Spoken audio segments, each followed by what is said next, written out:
सोचो अगर आपके पिता ने आपको कुछ ऐसी बातें सिखाई जिनका असली मतलब आप समझ ही न पाएं और आप उन्हें अपनी जिंदगी में उतार लें।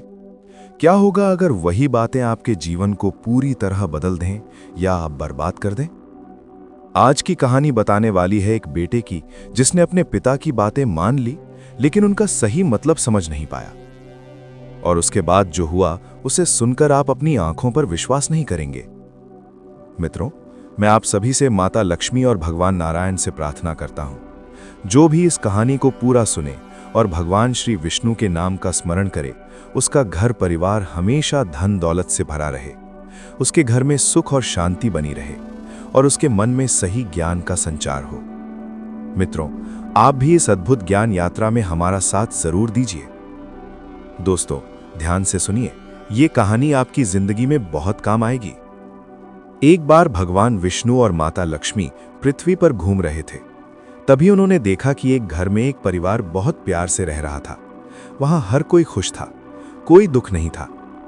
लेकिन थोड़ी दूर जाने पर माता लक्ष्मी ने देखा कि एक बेटे और उसके माता पिता के बीच जोरदार झगड़ा हो रहा है।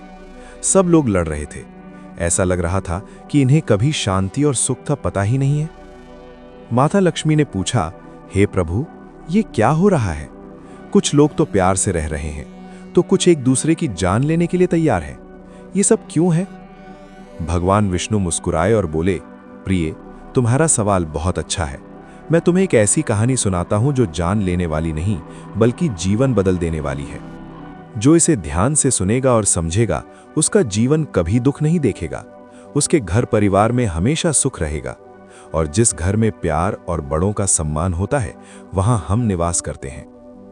माता लक्ष्मी ने कहा, प्रभु, मैं ध्यान से सुनूंगी। भगवान विष्णु ने कहानी शुरू की। एक बार एक व्यापारी था। वो जहां भी व्यापार करता, सफलता निश्चित होती। उसके पिताजी ने उसे 4 बातें बताई थीं, जिनका वो जीवन भर पालन करता था। इसी वजह से उसका जीवन सुखमय था। समय बीतता गया और वो व्यापारी बूढ़ा हो गया। अब उसे लगा कि उसकी मृत्यु नजदीक है। वो जानता था कि उसका बेटा बहुत भोला और नादान है, दुनियादारी की समझ नहीं रखता। इसलिए उसने अपने पिता को अपने पास बुलाया। बेटा, मेरे पिताजी ने मुझे 4 बातें सिखाई थीं। मैंने उन्हें अपने जीवन में उतारा और इसी वजह से मैं सफल और खुश हूं। मैं चाहता हूं कि तुम मुझसे भी आगे बढ़ो। तुम नाम कमाओ, धन कमाओ, लोग तुम्हारे बारे में जाने। तुम्हारा आने वाला समय बहुत बड़ा है। व्यापारी ने अपने बेटे को करीब बुलाया और बोले, बेटा, मैं तुम्हें दुनिया की 4 महत्वपूर्ण बातें बताने जा रहा हूं। इन्हें अपनाओ और पालन करो तो तुम भी धनवान बनोगे और जीवन सुखमय रहेगा। पहली बात, काम पर छांव में जाना और छांव में आना। दूसरी बात, घर के चारों तरफ चमड़े की दीवार रखना। तीसरी बात, हमेशा खाने को मीठा करके खाना। चौथी बात, अपनी पत्नी को हमेशा बांध कर रखना। बेटे ने ध्यान से सुना और कहा, पिताजी, आप ये बातें क्यों बता रहे हैं? अभी तो आपको मेरे साथ रहना है, उम्र भी कम है। पिता ने कहा, बेटा, समय का भरोसा नहीं। जिसका जन्म हुआ है उसकी मृत्यु निश्चित है। इसलिए मैं ये बातें तुम्हें बता रहा हूं ताकि तुम जीवन में अकेले ना रहो और सफलता प्राप्त करो। एक पिता यही चाहता है कि उसका बेटा उससे भी अच्छा और धनवान बने। इतना कहकर व्यापारी निश्चिंत हो गया। वो जानता था कि उसका बेटा भोला है, लेकिन अपने पिता की बातें अवश्य मान लेगा और इन 4 बातों का पालन करके अपने जीवन को सुखमय बनाएगा। देखते ही देखते कुछ महीने बीत गए। एक दिन वो धनवान सेठ बहुत ज्यादा बीमार पड़ गया। बीमारी दिन ब दिन बढ़ती गई और फिर एक दिन उस धनवान सेठ ने इस संसार को सदा सदा के लिए छोड़ दिया। पिता की मृत्यु के बाद सेठ का बेटा बिल्कुल टूट सा गया। उसने अपने पिता की बताई हुई 4 बातें एक कागज पर लिख लीं ताकि वो उन्हें कभी भूल ना जाए। उसने मन ही मन तय कर लिया कि वो इन 4 बातों को अपने जीवन में उतारेगा और पिता की हर बात का पूरी श्रद्धा से पालन करेगा। सबसे पहली बात थी काम पर छांव में जाना और छांव में आना। बेटा इस बात को ज्यों का त्यों समझ बैठा। उसने अपने घर से लेकर अपनी दुकान तक पूरे रास्ते पर एक बड़ा सा टेंट लगवा दिया। पैसा उसके पास बहुत था और रोकने वाला कोई नहीं। जब भी कोई उससे पूछता, सेठ जी, आपने ये सब क्यों करवा दिया, वो बस एक ही जवाब देता, मेरे पिताजी ने ऐसा करने को कहा है। इसके बाद उसने पिता की दूसरी बात मानी, घर के चारों तरफ चमड़े की दीवार रखना। उसने अपने घर के चारों ओर चमड़े की मोटी दीवार खड़ी करवा दी। अब चारों तरफ बदबू फैलने लगी। आसपास के लोग गुस्से में आ गए। कुछ लोग तो लड़ने तक पर उतर आए। कहने लगे, ये क्या कर रखा है? चमड़े से बहुत बदबू आती है, हमें तकलीफ होती है, इसे आज ही हटवाओ। लेकिन कोई भी उसका कुछ बिगाड़ नहीं पाया। पैसे के आगे सब शांत हो गए। सेठ का बेटा मन ही मन यही सोचता रहा, मैं अपने पिता की हर बात मानूंगा, उन्होंने जो कहा है वही सही है। उसकी सबसे बड़ी गलती यही थी कि उसने अपने पिता की बातों का असल मतलब समझने की कोशिश ही नहीं की। उसने खुद ही उनका गलत अर्थ निकाल लिया और उसी को सच मान लिया। तीसरी बात थी, हमेशा खाने को मीठा करके खाना। अब वो रोज अपनी पत्नी से मीठा बनवाने लगा। कभी हलवा, कभी मिठाई, कभी कुछ और। हर रोज बस मीठा ही मीठा। चौथी बात थी, अपनी पत्नी को हमेशा बांध कर रखना। इस बात को तो उसने हद ही कर दी। वो रोज अपनी पत्नी को रस्सी से बांध कर रखने लगा। दिन बीतते गए और धीरे धीरे उसका जीवन बर्बादी की ओर बढ़ने लगा। लोग अब उसके पिता को भी गालियां देने लगे। कहने लगे, कैसा पिता था जिसने बेटे को ऐसी गलत सीख दे दी। असल में उन लोगों को भी उन 4 बातों का सही अर्थ समझ नहीं आया था। अब उसका व्यापार गिरने लगा, ग्राहक कम होने लगे। कभी उसका मन करता तो वो दुकान जाता और कभी मन करता तो बीच में ही लौट आता। पिता के खड़े किए गए व्यापार में उसका मन ही नहीं लगता था। ग्राहक एक एक करके दुकान छोड़ने लगे। जिस व्यापार को उसके पिता ने खून पसीना बहाकर खड़ा किया था, उसे बेटे ने कुछ ही महीनों में बर्बाद कर दिया। उधर घर के चारों तरफ चमड़े की दीवारों की वजह से गंदगी फैल चुकी थी। बदबू इतनी बढ़ गई कि पड़ोसी अपना घर छोड़कर कहीं और चले गए। अब तो हालत ये हो गई कि उसके दोस्त, रिश्तेदार कोई भी उसके घर आने को तैयार नहीं था। ऊपर से रोज रोज मीठा खाने की वजह से उसका वजन बहुत बढ़ गया। मोटापा बढ़ा और उसके साथ कई बीमारियां भी शरीर में घर करने लगी। आए दिन वैद्य उसके घर आने लगे। इलाज में उसका पैसा भी खत्म होने लगा। और सबसे बड़ा दुख, उसकी पत्नी। रोज रोज बांध कर रखने की वजह से उसकी पत्नी उससे नाराज हो गई। एक दिन वो घर छोड़कर अपने मायके चली गई। उसने बहुत मनाया, बहुत कोशिश की, लेकिन उसकी पत्नी नहीं मानी। और माने भी क्यों? कौन सी स्त्री ऐसे पुरुष के साथ रहना चाहेगी जो बिना कारण उसे बांध कर रखे? अब उसके पास न व्यापार बचा, न धन, न पत्नी, न रिश्तेदार और न ही स्वास्थ्य। वो दिन रात परेशान रहने लगा, चिंता में डूबा रहता। उसे समझ ही नहीं आ रहा था कि यह सब उसके साथ क्यों हो रहा है। एक दिन वो फूट फूट कर रो पड़ा और मन ही मन अपने पिता को कोसने लगा। पिताजी, आपने तो मेरा पूरा जीवन बर्बाद कर दिया। आपकी उन 4 बातों के कारण आज मुझसे सब कुछ छिन चुका है। अगर मैंने आपकी बातें ना मानी होती तो आज मैं सुख से जी रहा होता। सेठ के बेटे ने खुद से कहा, पिताजी की इन 4 बातों पर चलकर मुझे क्या मिला? मैंने उनकी हर बात मानी, विश्वास किया, उनका पालन किया, लेकिन मैं मूर्ख था। मैंने आंख बंद करके उनकी हर बात मान ली। इतना सोचते सोचते वो फूट फूट कर रोने लगा। मन ही मन बोला, मेरे पिताजी ने मुझे बदला लेने के लिए गलत ज्ञान दिया, मैं उन्हें कभी माफ नहीं करूंगा। तभी उसे पता चला कि उसके पास के नगर में एक साधु आए हैं। कहते हैं ये साधु सभी की समस्याओं का हल बताते हैं, चाहे कैसी भी समस्या हो, उनका निवारण अवश्य होता है। बेटे ने सोचा, चलो एक बार मिलकर देखता हूं, शायद मेरी समस्या का हल मिल जाए। इस आशा में वो साधु के पास पहुंचा, सीधा उनके चरणों में गिर पड़ा और जोर जोर से रोने लगा। हे गुरुवर, अब आप ही मुझे बचा सकते हैं। मेरे पिताजी ने मेरा पूरा जीवन बर्बाद कर दिया। मैंने उनकी हर बात मानी, हमेशा एक अच्छे बेटे की तरह उनका अनुसरण किया, और देखिए आज मैं कहां पहुंचा। व्यापार बर्बाद, घर परिवार बिखरा, पत्नी गई, स्वास्थ्य भी ठीक नहीं। मेरे पिताजी ने ऐसा क्यों किया? क्या मैंने कुछ गलत किया? साधु ने धीरे से कहा, बेटा चुप हो जाओ, पहले मुझे पूरी बात बताओ। क्यों रो रहे हो? तुम्हारी परेशानी का कारण क्या है? सेठ का बेटा अपनी लिखी हुई पर्ची साधु को दे दिया। उस पर्ची में पिता की 4 बातें थीं। साधु ने पर्ची पढ़ी और जोर जोर से हंसने लगे। अगर तुमने इन बातों को जीवन में अपनाया है तो तुम कभी असफल नहीं हो सकते। अब मुझे बताओ, कौन सी बातें तुमने मानी और कौन सी नहीं? सेठ का बेटा धीरे धीरे सारी बातें साधु को बताने लगा। पहली बात, छांव में जाना और छांव में आना। मैंने अपने घर से दुकान तक पूरे रास्ते पर एक बड़ा टेंट लगवा दिया। किसी ने पूछा तो कहा, मेरे पिताजी ने ऐसा करने को कहा। दूसरी बात, घर के चारों तरफ चमड़े की दीवार। मैंने दीवार खड़ी करवा दी। लोग नाराज हुए, लड़ने तक चले आए, कहा इतनी बदबू आती है, हटवा दो, लेकिन कोई कुछ नहीं कर सका। मेरे पास पैसा था, मैंने मन ही मन तय किया कि पिता की हर बात मानूंगा। तीसरी बात, खाने में हमेशा मीठा। मैं रोज हलवा मिठाई बनवाता और खाता रहा। चौथी बात, अपनी पत्नी को बांध कर रखना। मैं रोज अपनी पत्नी को रस्सी से बांधता रहा। दिन प्रतिदिन मेरा जीवन धीरे धीरे बर्बाद हो गया। साधु अब और जोर जोर से हंसने लगे। बेटा, तुम कितने बड़े मूर्ख हो। तुम्हारे पिता ने तुम्हें दुनिया का सारा ज्ञान दिया, लेकिन तुम उसे समझ नहीं पाए। तुमने गलत अर्थ निकाला और पालन कर लिया। वे तुम्हारी परीक्षा ले रहे थे, देखना चाहते थे कि तुम उनकी बातें समझ पाओ या नहीं। अगर वे चाहते तो सीधे बता सकते थे, लेकिन उन्होंने चाहा कि तुम खुद से अर्थ जानो, समझो। अब देखो, तुम्हारी बुद्धि भ्रष्ट हो चुकी है। इतना बड़ा ज्ञान पाने के बाद भी इतनी बड़ी मूर्खता। मैंने आज तक इससे बड़ा मूर्ख नहीं देखा।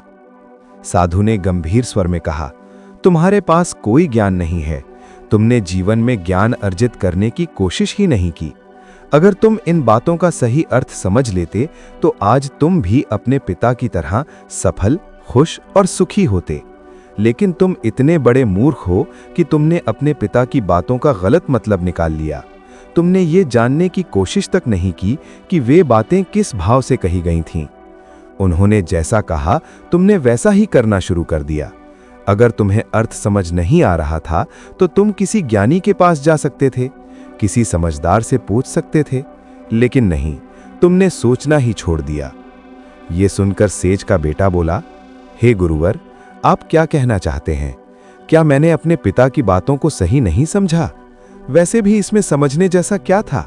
उन्होंने तो सब कुछ साफ साफ कहा था। मैंने उन्हीं बातों को अपने जीवन में उतार लिया। फिर मैंने गलत क्या किया?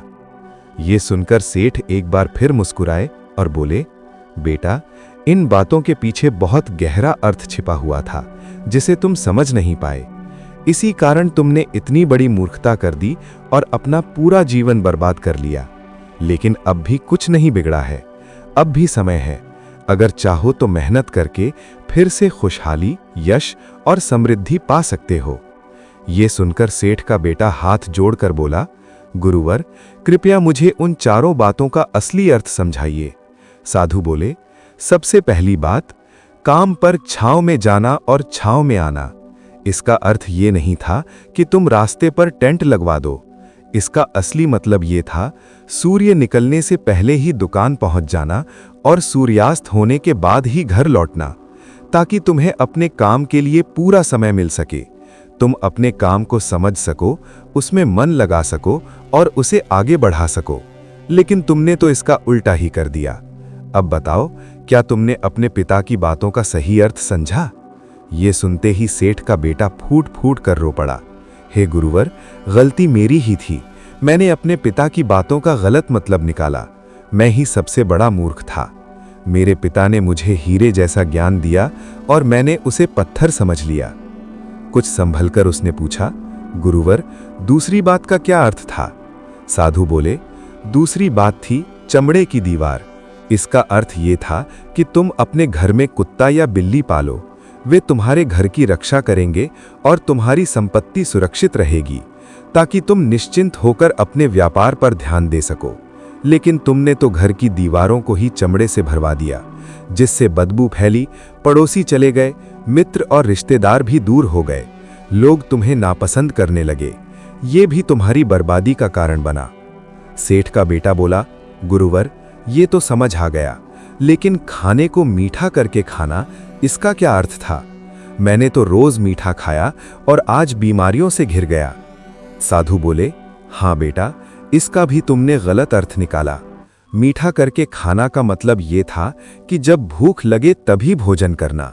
जब तेज भूख में सूखी रोटी भी मिलती है तो वो अमृत जैसी लगती है, लेकिन जब भूख न हो और बिना भोजन किया जाए तो वही भोजन विष बन जाता है। तुमने रोज मीठा खाना शुरू कर दिया, वजन बढ़ा, बीमारियां आईं और तुम मृत्यु के करीब पहुंच गए। साधु ने समझाया, बेटा, तुम्हारी तीसरी गलती यही थी कि तुमने भूख और भोजन का सही अर्थ नहीं समझा। अब से ध्यान रखना, जब तुम्हें जोर की भूख लगे तभी भोजन करना, ये तुम्हारे लिए फायदेमंद होगा और तुम्हारे शरीर को निरोगी बनाएगा। लेकिन जब भूख ना हो और बिना जरूरत के भोजन करोगे तो ये तुम्हारे लिए हानिकारक होगा। इसी कारण तुम्हारा जीवन बर्बाद हो रहा था। सेठ का बेटा बोला, गुरुवर, चौथी बात तो साफ लिखी गई थी, अपनी पत्नी को हमेशा बांध कर रखना। क्या इसका भी मैं गलत अर्थ निकाल रहा था? साधु ने हंसते हुए समझाया, हाँ बेटा, इसका अर्थ ये नहीं कि रोज रस्सी से बांध कर रखो। असल में इसका अर्थ ये था कि जब भी तुम्हारे और पत्नी के बीच कोई मतभेद या नोक-झोंक हो, तुम उस समय उसका हाथ मत छोड़ो, अर्थात अपने रिश्ते को बनाए रखो, उसे मजबूत बनाओ। जब कोई स्त्री अपने पति से जुड़ी होती है तो वो पूरी कोशिश करती है कि रिश्ता निभाए। अगर तुम सही तरीके से उसे संभालो तो वो तुम्हें कभी नहीं छोड़ेगी। लेकिन इसका मतलब ये नहीं कि तुम पर अत्याचार करो।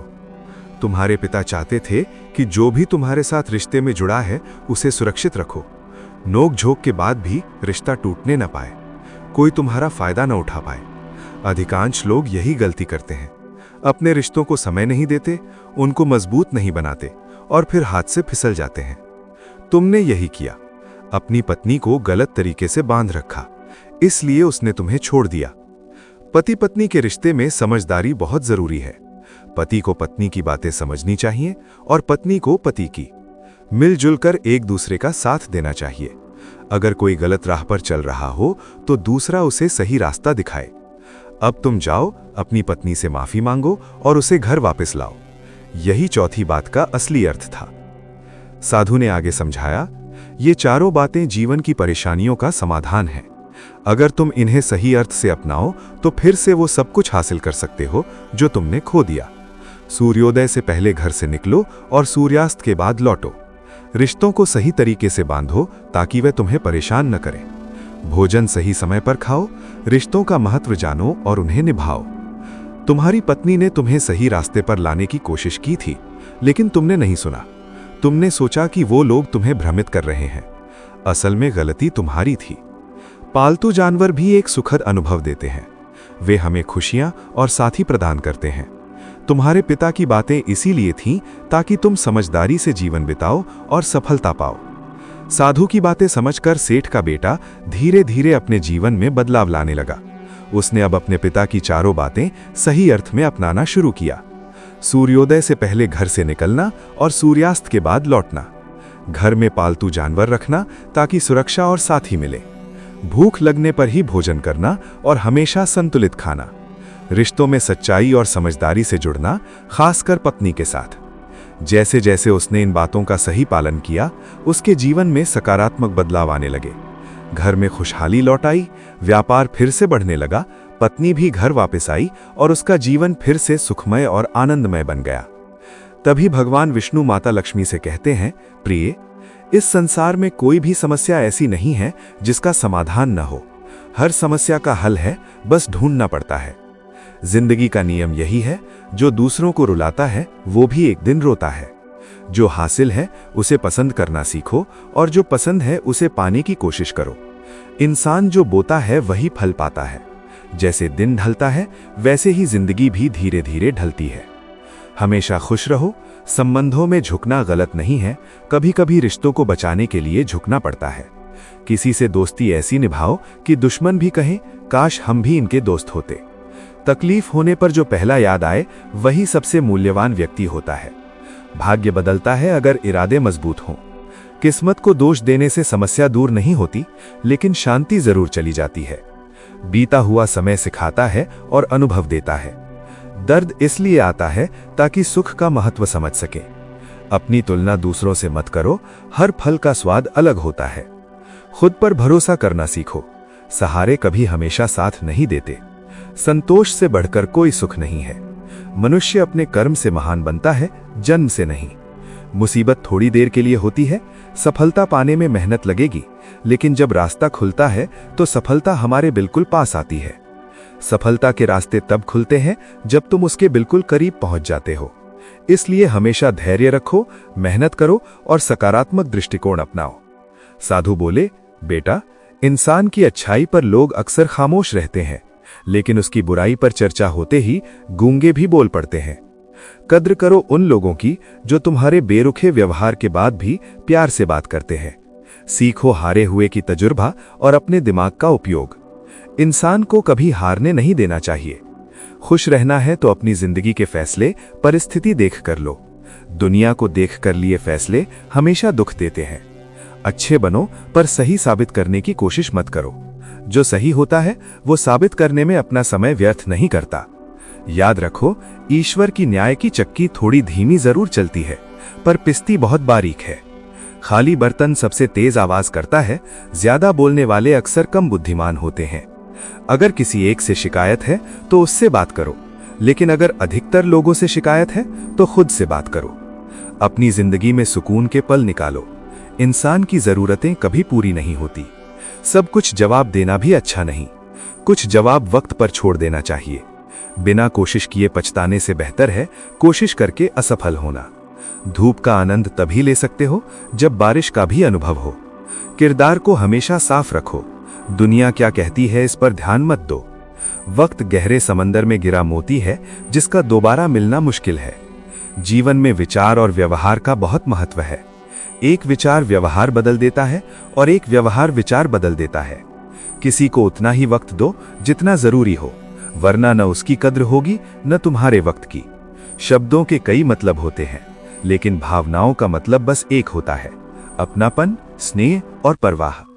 जिंदगी में सबसे जरूरी है खुद से जुड़ना। आशा कभी मत खोना। तुम नहीं जानते कल क्या लाने वाला है। महाभारत में लिखा है, मनुष्य को अपने कर्मों का फल भोगना ही होता है। जो बोएगा वही काटेगा। अच्छे कर्म करो तो जीवन में सुख मिलेगा, बुरे कर्म किए तो दुख भुगतना पड़ेगा। इस शरीर को त्यागने के बाद सिर्फ कर्मों का हिसाब देना होता है। सफलता और दुख दोनों परिस्थितियों पर आधारित नहीं, बल्कि कर्मों पर आधारित है। सही कर्म वो है जिसका उद्देश्य कभी गलत न हो। जीवन में सुख दुख आते रहते हैं, इसलिए वर्तमान को पूरी तरह जीना सीखो। मन की शांति से बढ़कर इस संसार में कोई संपत्ति नहीं। जो मन को नियंत्रित नहीं करता उसके लिए मन शत्रु बन जाता है। जो बुद्धि छोड़कर भावनाओं में बह जाते हैं उन्हें आसानी से मूर्ख बनाया जा सकता है। याद रखो, इंसान अपने जन्म से नहीं अपने कर्मों से महान बनता है। साधु बोले, झूठ कितना अजीब है। खुद बोलो तो अच्छा लगता है, दूसरे बोलें तो गुस्सा आता है। खुशियां चाहे किसी के साथ भी बांट लो, लेकिन गम हमेशा भरोसेमंद इंसान के साथ ही बांटना चाहिए।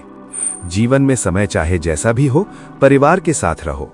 सुख हो तो ज्यादा महसूस होता है, दुख हो तो और भी बढ़ जाता है। सच्चा मित्र वही है जो उस समय भी आपके साथ हो जब सारी दुनिया आपके खिलाफ हो। आपके पास जितना भी है उसके लिए बार बार दिल से धन्यवाद कहो। प्रार्थना और ध्यान इंसान के लिए बहुत जरूरी है, क्योंकि प्रार्थना में आप अपनी बात कहते हो और ध्यान में आप भगवान की बात सुनते हो। श्री कृष्ण से कितना कुछ छूटा। पहले मां छूटी, फिर पिता, फिर नंद किशोर, सगे साथी छूटे, राधा छूटी, गोकुल छूटा, फिर मथुरा भी छूटा। श्री कृष्ण के जीवन में भी कुछ न कुछ हमेशा छूटा, लेकिन जो नहीं छूटा वो थी मुस्कान और सकारात्मकता। श्री कृष्ण दुखी नहीं हुए, वो उत्सव के प्रतीक हैं। सब कुछ छूटने पर भी कैसे खुश रहा जा सकता है, ये श्री कृष्ण से बेहतर कोई नहीं सीख सकता।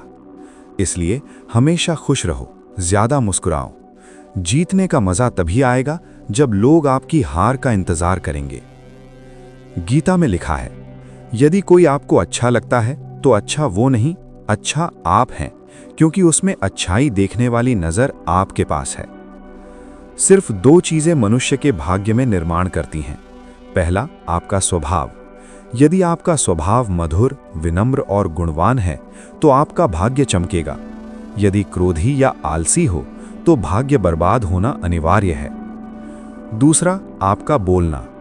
बोलना सीखना 2.5 साल की उम्र में शुरू होता है, लेकिन कब, कहां, क्या और कैसे बोलना है इसका सही ज्ञान जिंदगी भर नहीं आता। जिसे ये समझ में आ गया उसे कोई रोक नहीं सकता। पिता से महान कोई सलाहकार नहीं, मां से बड़ा कोई छांव नहीं, भाई से अच्छा कोई भागीदार नहीं और बहन से बेहतर कोई शुभचिंतक नहीं। इस मतलबी दुनिया से कोई मतलब मत रखो। मतलब रखना है तो अपने मतलब से रखो। ध्यान रखो, तुम नीचे गिरो तो कोई नहीं आएगा, लेकिन उठो तो सब आएंगे। किसके साथ उठते बैठते हो ये बहुत मायने रखता है। यदि आप अपने पास की चीजों की कद्र नहीं करते तो खुशी कभी नहीं मिलेगी।